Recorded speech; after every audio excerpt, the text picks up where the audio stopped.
Hello, welcome to another INFJ ramble. I'm in my car, so if there is vibration sounds or air conditioning sounds, I apologize in advance. Anyways, this video is going to touch on how do you know if something is good for you. I may have made a video on this before.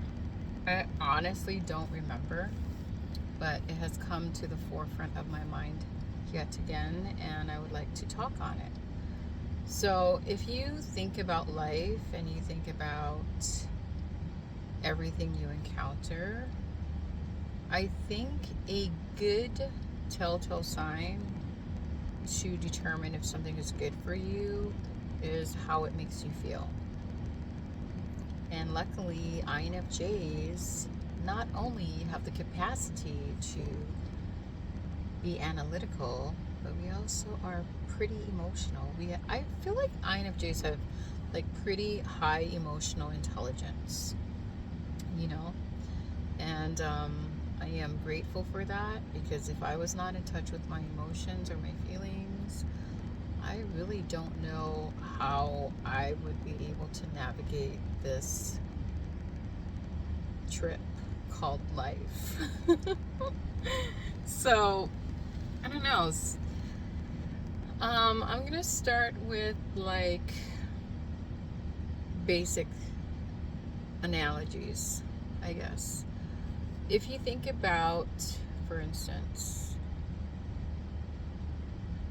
just imagine you are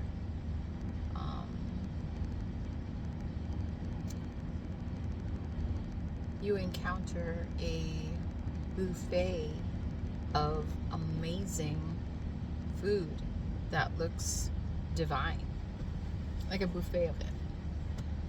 And say, this is actually a really stupid analogy, but whatever, it's what comes to mind, so I'm gonna go with it. Say you're lactose intolerant, but everything in this buffet that looks freaking amazing has dairy in it. And your mind is like, oh my god, like I just want to try everything. I just want to sample a little bit of everything because it looks so great. But your body knows. Your body, like, once you consume all that stuff, your body is going to retaliate and let you know that, you probably shouldn't have consumed that. It's not good for you. It's not good for your individual makeup, because we all have our own individual makeup. That's why, like, there isn't like a one size fits all. You know, like, I don't know about you guys, but when I was growing up, they're like, drink milk, it's good for your bones. Yeah, I don't think that was really applicable to everyone. Like, especially people like me who's lactose intolerant.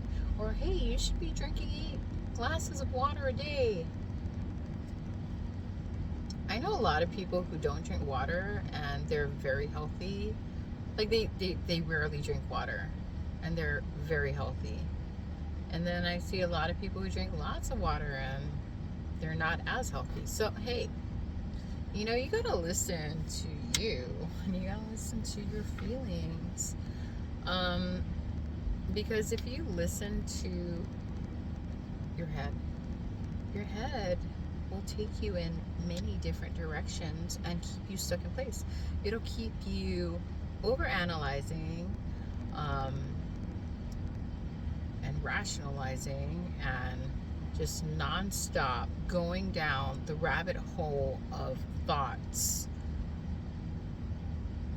and you know, it keeps you in indecision sometimes, and then you just don't really make any moves, you know.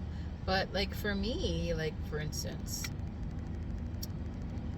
I've had jobs in the past where, like, after the second or third shift, I just wasn't feeling it. Like, from the environment to maybe management to maybe my coworkers to like even like my pay, I was like, hey, my time is valuable and this doesn't really feel right to me.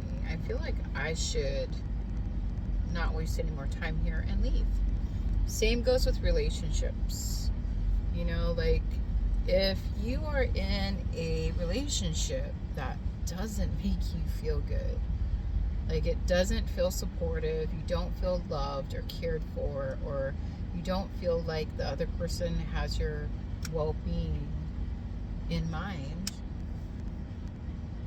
and it makes you feel bad, why are you staying?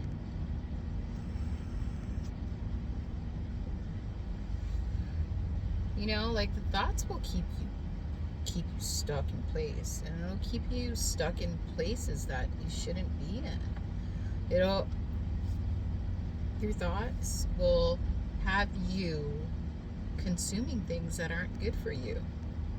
You know, it's all about listening to your body, listening to what you feel in your body, you know? And yeah, I mean, you can apply this to anything. You can apply it to food, you can apply it to relationships, you can apply it to, you know, like a living space or living circumstance or a job. You know, just listen to how it makes you feel. Most importantly, listen to how you make yourself feel. Yes, should I repeat that? Listen to how you make yourself feel. What are you telling yourself? This is so important.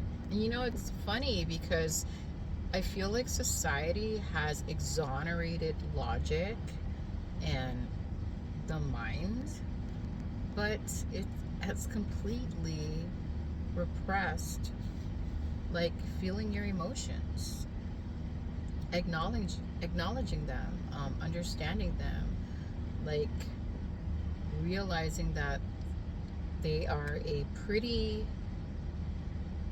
like, important component of your system.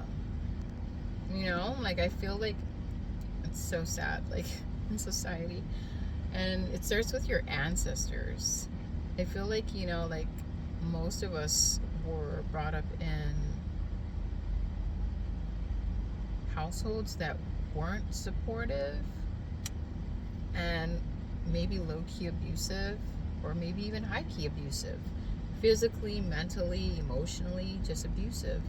And so they have kind of trained us to suppress our emotions.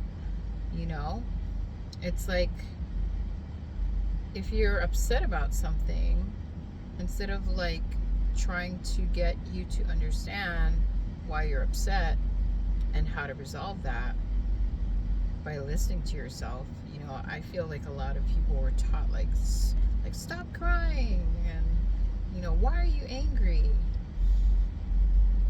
And so you've been kind of taught to just kind of bypass your emotions, and emotions are an essential component of this organic technology that we reside in, you know, because we are an extension of nature, you know. So we all have this divine blueprint in us, but if you're going to cut off certain functions, then of course you're not going to function optimally, and you most certainly won't function optimally in regards to being yourself and being true to yourself, you know. Well, that's why it's kind of sad. I know people who don't really know how to decipher the language of emotions, and all emotion is energy emotion, you know, and energy is necessary for this to animate, you know. Energy, emotions, yeah. So it's kind of important to be able to understand what you're feeling, you know, and to listen to it and to understand it. It just baffles me that, I don't know, I think people have been taught to be afraid to feel their emotions, or like it's not okay to feel those emotions. You need to suck it up.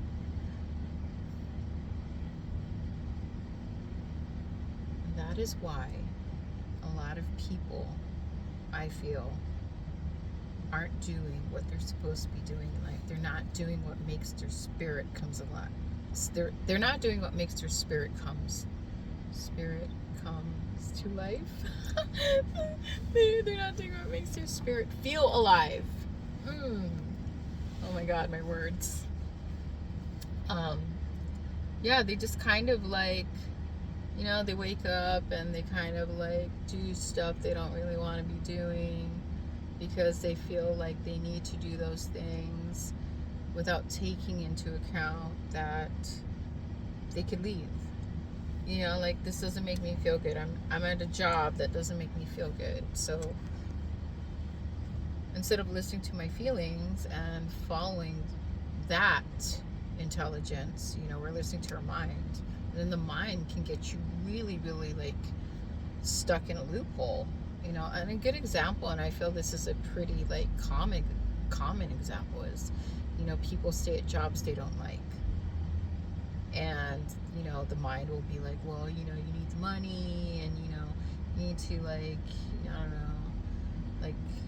I don't know, like I've seen stuff on TV and I need to buy all this stuff, so I'm gonna spend my money on this stuff that I don't really need, and oh great, now I have to go make more money and I have to go stay at this job that I don't like, and blah blah blah.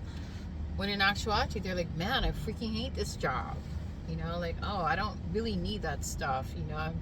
It's just my mind telling me that I want to like be accepted and fit in, or have some kind of status, so I need to go buy the stuff. And then, oh great, I like overspent like my credit limit, so now I have to go back to this job that I don't like.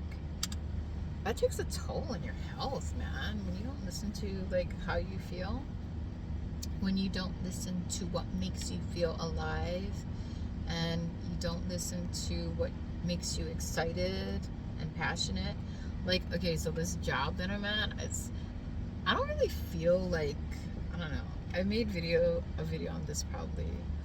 I like this job because, I don't know, it's stimulating and piques my curiosity, and it's not just like boring. So, like, that's why I've stayed. It's like, I'm not staying, yeah, okay, the money is a bonus, but I stay because it piques my interest, and I enjoy coming to work, even though like a lot of the people there don't like working there. I'm like, you know what? I'm just gonna like make the best of this and learn what I need to learn and do what I need to do. And I feel like this is teaching me important life lessons. For instance, just being thrown into like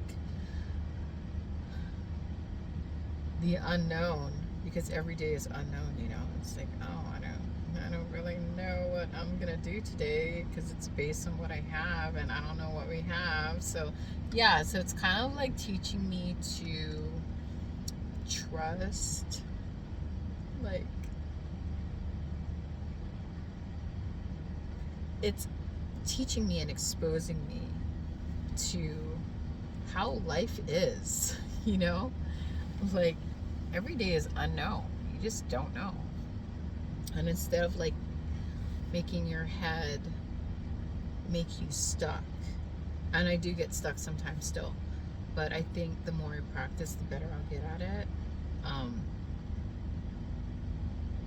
Yeah, it's very interesting. It just reminds me a lot of life. And then you have all the different characters, but they're kind of like condensed in a microcosm. You know what I mean? I don't know what I'm saying. Anyways, yeah, listen to your feelings. This is true with anything. And I think I already said that. But let's use like relationships, romantic relationships as an example. Say you meet someone and you guys click. So obviously a feeling is generated, and you're like, oh my God, this person could be the one. But then like as time goes by and you get to know them better, and character flaws that may not jive well with you, should listen to that, because it's a pattern. And is this something that you're willing to like tolerate in the long run? You know, I mean, when you first meet someone, you get like an explosion of chemicals in your body, and your brain is deciphering it as, oh my gosh, this is the one I've been looking for my whole life. And then your brain will put rose colored glasses on, and it'll like make you feel euphoric and all this stuff. But then you have to listen to the undertones, you know, like, oh, okay, that person did some shady stuff that I don't know if I'd be okay with in the long run. Yeah, you gotta listen to that stuff and take off the rose-colored glasses and just be like, okay, that didn't really sit well with me, and I don't know if this is a deal breaker. It possibly could be, you know. Yeah, you can tell when somebody's good for you because they make you feel safe, and they make you feel understood, and they make you feel heard, and they make you feel loved and cared for. And you know, I don't know if it's confusing and stuff. They're making your nervous system like amp up into anxiety. Is that good for you? I don't know. I think that's your body telling you that something's really off and you should reconsider. You know? Anyways, I'm getting tired. Oh.